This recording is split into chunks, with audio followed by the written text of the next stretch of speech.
Ketua Komisi 4 DPR RI Titik Soeharto menyoroti maraknya peredaran beras oplosan yang meresahkan masyarakat. Dalam pernyataannya di Kompleks Parlemen Senayan, Jakarta, Rabu 16 Juli 2025, Titik mendesak para menteri koordinator agar tidak tinggal diam dan segera turun tangan menangani persoalan tersebut secara serius. Titik menilai, keberadaan Menko seharusnya menjadi penggerak utama dalam menyinergikan langkah antar kementerian agar tidak terjadi kebingungan di tengah masyarakat. Ia menekankan pentingnya koordinasi lintas lembaga antar informasi yang disampaikan kepada publik tidak simpang siur dan menimbulkan kegaduhan baru.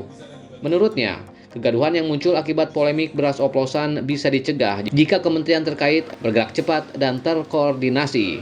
Ia mengingatkan bahwa terlalu seringnya isu-isu pangan menjadi polemik di ruang publik justru membuat masyarakat semakin bingung dan kehilangan kepercayaan pada pengelolaan distribusi pangan nasional. Lebih lanjut, Titik menegaskan bahwa skandal beras oplosan sangat merugikan masyarakat dan melemahkan upaya pemerintah dalam mencapai swasembada pangan. Ia mengatakan bahwa praktik pengoplosan beras berkualitas rendah dengan beras premium lalu memasarkannya dengan harga tinggi merupakan bentuk kecurangan yang tidak dapat ditoleransi. Ia juga menyinggung laporan dari Kementerian Pertanian yang menyebutkan bahwa pengoplosan dilakukan secara sistematis oleh sejumlah pelaku usaha, bahkan diduga melibatkan perusahaan-perusahaan besar.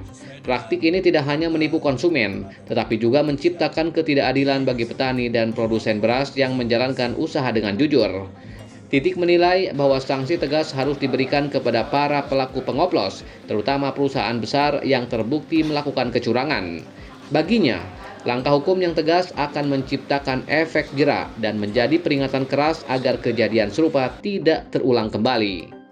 Sebagai beras, tapi kok ini ditemukan ada beras oplosan yang tentunya ini merugikan masyarakat, gitu ya. Yang mestinya berasnya kualitasnya rendah dicampur yang bagus jadi beras premium gitu. Ini kami minta supaya Menteri Pertanian menindaklanjuti ini. Kalau memang ada yang nakal itu ada dari perusahaan, apalagi perusahaan besar, itu supaya ditindak, paling tidak dikasih efek jelas supaya hal seperti ini tidak terulang kembali.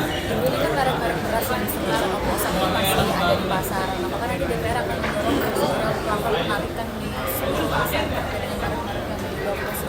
Ya, kita serahkan ke kementerian. Itu kan ada Menko-nya ya. Tolong Menko-nya itu juga turun tangan, jangan diam-diam aja. Supaya ini dikoordinasikan gitu ya. Jangan sedikit-sedikit heboh ini heboh itu gitu ya. Ini rakyat jadi bingung gitu.